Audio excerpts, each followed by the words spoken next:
Hello friends, good evening. So today the topic for the discussion is about a landmark judgment that is given by Supreme Court in the year 1973, and this is about Keshavananda Bharati versus State of Kerala. This is the important case. So this person Keshavananda Bharati, he was died due to cardiac arrest, and in this light we will understand what is the background, like who is this person Keshavananda Bharati and what is the case related to, what is the judgment of Supreme Court and what are the concepts that have evolved through this case, we will try to understand. So let us begin. So it is Keshavananda Bharati versus State of Kerala 1973. So before we understand this, let us try to understand few more points. Fundamental rights, it comes under part 3. So we have total 25 parts in our constitution, and in that part 3 of the constitution deals with fundamental rights. So we commenced our constitution. Constitution means it is a document, it has some set of rules and regulations. So that constitution we commenced in the year 1951, and that time originally we had 7 fundamental rights. Of course, after through 44th Constitutional Amendment Act, one of the fundamental rights got deleted, and that is right to property. So it is very much important to understand why that right to property got deleted. So let us try to understand. So as of now we have 6 fundamental rights, such as right to equality, right to freedom, right against exploitation, right to freedom of religion, cultural and educational rights, and right to constitutional remedies. Now, why this right to property has been removed from fundamental rights? So it is important to know the background of this.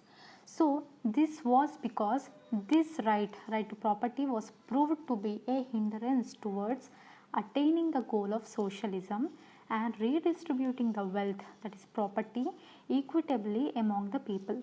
So for this we have to understand what was the scenario during 1950s.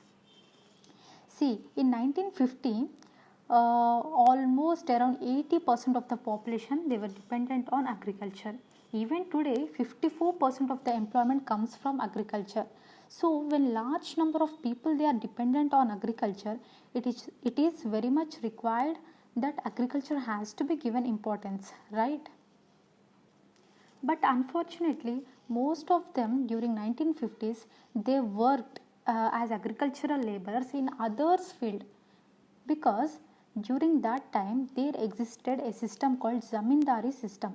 Zamindar means, zamin means land. So whoever is the owner of huge land, he is considered as zamindar. So he is so powerful that that person will be like he is controlling the huge acres of land. So imagine if one person is holding huge lands, if like large acres of the land is in the control of one person, then what about other persons who are living in that locality? So all other persons, they were holding very small lands which is not suitable for cultivation. So because of this zamindari system, all other people who are living in that locality, they were completely dependent on zamindar for employment. So this, so inequality existed so much. So after we have commenced our constitution has a concept called equality. Even our preamble, it includes equality and justice such as social justice, economic justice, and political justice. So in order to achieve equality, governments at all the state levels, they thought of bringing this egalitarian society. It means there should be no discrimination. So what governments thought is, see, remember, land is a fixed asset, right? We cannot increase the land. So the what governments thought is, in order to strengthen a common man, the only mechanism is we can distribute the land to the poor people. Now how this can be distributed? By taking the land from zamindars. So this is the only mechanism through which we can achieve this egalitarian society. So yeah, see here This right to property was proved to be a hindrance towards attaining the goal of socialism. So here socialism means it is a concept like which everything is owned by government. So a government wants to redistribute this wealth, that is the property, from the zamindars to the poor people, so that even a common man, he can focus on his agricultural activities so that he can sustain his livelihood. So government thought to make landless people as landowners. But what happened? Some of the people, they knocked at the doors of Supreme Court. So we will see what happened. So I hope you understood why right to property has been removed from fundamental rights. So here now we know governments at the state level, they started implementing these land reforms. Now after implementing this, it was challenged for the first time. So Kameshwar Singh versus State of Bihar. In this case, the Bihar Land Reforms Act of 1950 was challenged. Many of the zamindars, they have challenged that it is violating Article 14. They thought taking away the property of zamindars, it is violating Article 14, because Article 14, it mentions about the equal protection of laws and equal procedure of laws. Here the zamindars, they were classified and they were given compensation discriminately in a discriminator manner. So they thought it's a violation of Article 14. So here even the Patna High Court upheld that it's a clear violation of Article 14. So based on this judgment of this court, what government thought is it's an hindrance in implementing the agrarian reforms. So government thought of amending the constitution, and that is the reason why for the first time in the year 1951 there was an amendment to the constitution. Amendment means it's a change, alteration or deleting anything. So any change in the constitution is called as amendment. So for the first time government amended in our constitution in the year 1951 in order to insert schedule 9. So let us understand this.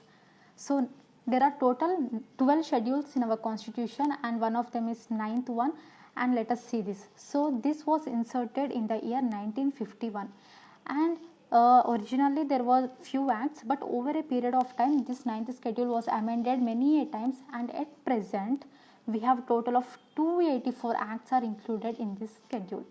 And this 9th schedule has inserted Article 31B. So it is a provision that is also inserted in the schedule, and Article 31B says that the law, whatever all the laws, like see 284 acts are there, all these which are included in the 9th schedule could not be challenged in courts. Here it means it is clearly saying government, indirectly the government is saying to Supreme Court that whatever the laws that are made in this 9th schedule, they cannot be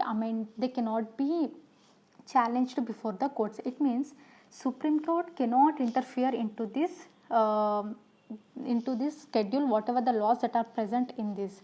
So it is a starting point of tussle between legislature and judiciary. So tussle means it's like a struggle, it's like a fight between the legislature and judiciary, because the main work of legislature is to make the laws, and the purpose of judiciary is to interpret the laws. So here government clearly, by adding this Article 31B, it is clearly said that nobody can challenge these laws in the courts.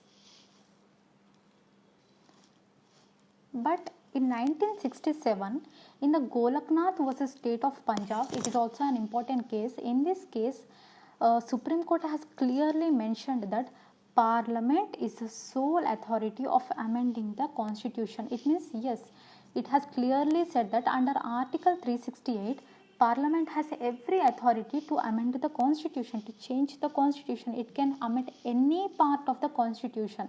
But at the same time, it also said that if any amendment abridged or took away a fundamental rights guaranteed by Part 3 of the Constitution, the Amendment Act itself was void. It means Supreme Court clearly said that yes, Parliament can amend any part of the Constitution, but If any of those act, if it violates part 3 of the constitution, then it will be declared as null and void. This is what Supreme Court gave in this Golaknath versus State of Punjab case. Yeah. So now we will understand what is this Keshavananda Bharati case. Yeah, Keshavananda Bharati case versus State of Kerala. Let us try to understand the background of this.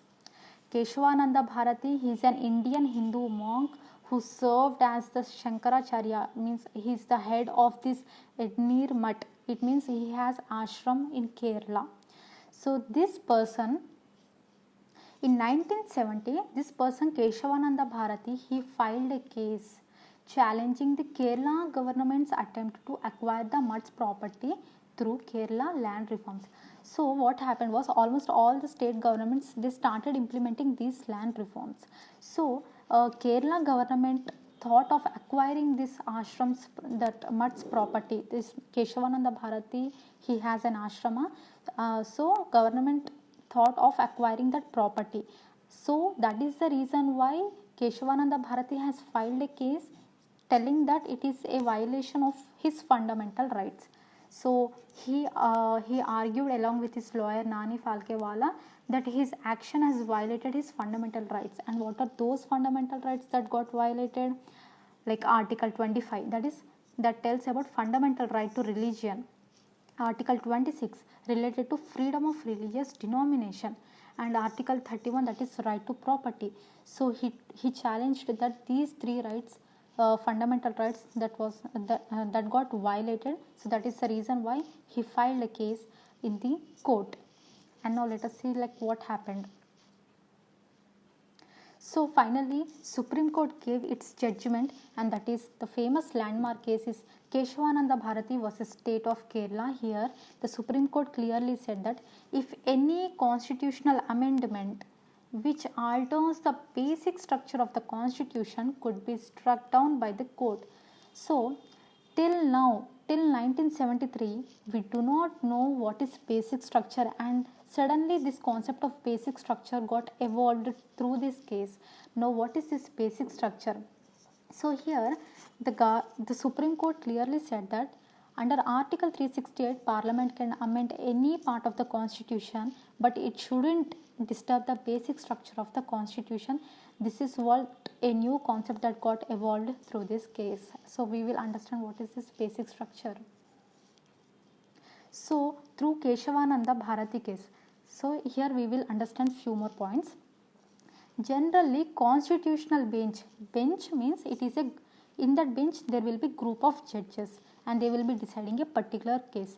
When you hear the term constitutional bench, it means in that bench there must be minimum 5 members. I said minimum 5. But in this Keshavananda Bharati case, there are 13 members. It's a 13-member judge. It means there are 13 judges in that when dealing with this case. So it's highest ever. It's highest ever bench. So generally, who establishes a bench? It is CJI, that is Chief Justice of India will establish bench. So based upon the case, Chief Justice of India will decide whether it should be a constitutional bench and how many judges should be there in a particular bench. It is all decided by Chief Justice of India. Now through this case, we understood basic structure concept has evolved. And please remember, this concept has evolved, but it is nowhere mentioned in our constitution. It means if somebody asks you under which article basic structure comes, then the answer is no. We do not have any article related to basic structure. So it is nowhere mentioned in our constitution. But this basic structure concept, it has been evolved through number of cases and over a period. Many concepts such as democracy, federalism, separation of powers, division of powers, all these comes under basic structure. And this case had strengthened our democracy. Our democracy has strengthened because these are the fundamental rights that are guaranteed by our constitution to all the citizens. So if Parliament tries to disturb this basic structure, then ultimately our rights will get disturbed. So our fundamental rights, they are guaranteed by the constitution. So our democracy has strengthened through this case. And finally, through this case, another important point what evolved was Supreme Court has a judicial review power. Generally, judicial review power, this concept we have borrowed from American Constitution. So here, through this case, what it is said was Supreme Court has judicial review power. It means whatever the acts and laws that are made by the Parliament, Supreme Court has every authority to check whether the law is proper or not. If any of the law is violating of, or if it is disturbing the basic structure of the Constitution, then that law can be declared as null and void. So this is what it meant. So Supreme Court said, yes, Parliament can amend any part of the Constitution, but it shouldn't disturb the basic structure of the Constitution. So Supreme Court made it very clear that it has every authority to check whether the law is in accordance with Article 13 or not. So yeah, we will learn few more points. Now the question is, who appoints judges? So generally, the President of India will appoint the judges. So regarding the tenure of the judges, there is no threat to the tenure of the judges. This is mainly because so that judges will deliver the judgments unbiased. And here, judges, they can be appointed by the President of India, and they can also be removed, but the procedure to remove a judge is not so easy. So there is a very complex procedure. There is a complex procedure to remove a judge. Since 1951, that means since the commencement of the Constitution, no judge has been removed so far. It means since 1951 till now, no single judge has been removed. It means from this we can understand how complex the procedure is. Here, the general custom is that whoever is senior judge, he will be appointed as Chief Justice of India. This is general custom what is there. But what happened during Indira Gandhi government was, during Indira Gandhi government, 3 senior most judges were surpassed and other judge was appointed as Chief Justice of India. So during dealing with this Keshavananda Bharati case, there were 13 judges as I said, and in that there are 3 senior most judges, they were in the favor of concept of basic structure. So Indira Gandhi government, in order to win the case, what she did was she appointed another judge who was not senior. So 3 senior most judges, they were surpassed, and this person was appointed as Chief Justice of India so that she can win the case. So it was all politics. So, and this was repeated also. After few years, it got repeated. So that is the reason why in the year 1992, Supreme Court has passed a judgment and said, Supreme Court Collegium will decide who will be appointed as Chief Justice of India, and that Collegium will decide who will be other judges of Supreme Court and Chief Justice of High Court and also other judges of High Court. So Supreme Court made it very clear that Supreme Court Collegium will be deciding who will be the judges of either Supreme Court or High Court. So we will learn more points regarding Supreme Court Collegium. So Supreme Court Collegium, it is a group of judges, and how many members? 5 members. So it's a group of 5 judges, and that group, this collegium is headed by Chief Justice of India, and this collegium, it will decide who will be appointed as judges. So Supreme Court Collegium, it will make a list who will be the judges. So, and that list will be forwarded to Ministry of Law. So after preparing a list, they will forward it to Ministry of Law. From after verification from this Ministry of Law, it goes to Prime Minister's office. And after verification, finally from Prime Minister's office, it goes to President of India. So, and another important point to be noted here is, and if the President gives his assent, then they will become the judges of Supreme Court and High Court. But here an important point to be noted here is, government can reconsider it only once. It means, see, Supreme Court, it prepares a list of judges and it will be sending it to Prime Minister's office, right? And if government wants to make any changes in that list, then it can send back that list to Supreme Court Collegium again.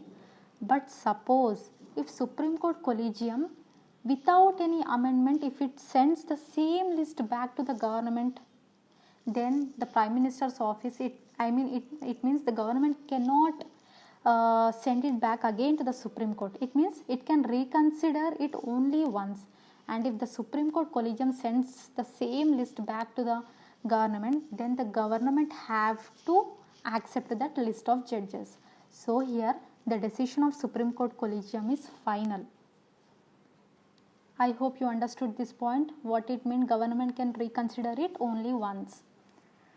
And yeah, finally, in the Vaman Rao versus Union of India case, Supreme Court made it very clear that amendments of the 9th schedule, we learned what is 9th schedule, it includes all the agrarian land reforms, right? So whatever the amendments of the 9th schedule after April 24, 1973, they are open to challenge. It means, we know in the year 1973, Keshavananda Bharati case was happened, and in that basic structure concept got evolved. So here in this Vaman Rao versus Union of India, Supreme Court what it made it clear that whatever the changes, whatever the amendments to 9th schedule it was made after 24th of April 1973, they are open to challenge. It means indirectly what it is saying is, whatever the amendments that are added before this 1973 April 24, they are not, they cannot be challenged. So only those amendments after 1973, they are open to challenge. It means anybody can go into the court and it can challenge that this so and so law is not, that so and so law is violating their fundamental rights, so they can challenge. So that is what Supreme Court made it clear.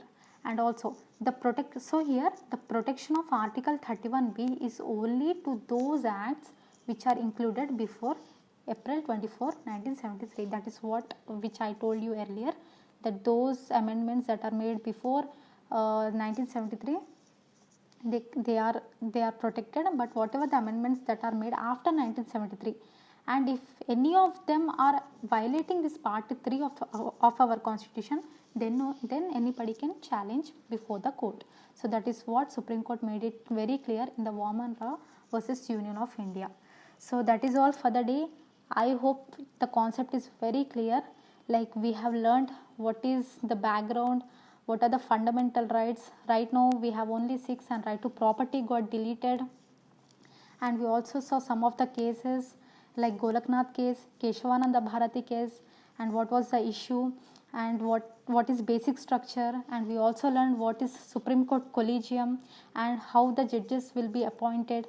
So I hope many points are covered, and this may also be useful for the prelims exam. So if you do not understand the concept, please watch the video again so that concepts will be clear to you.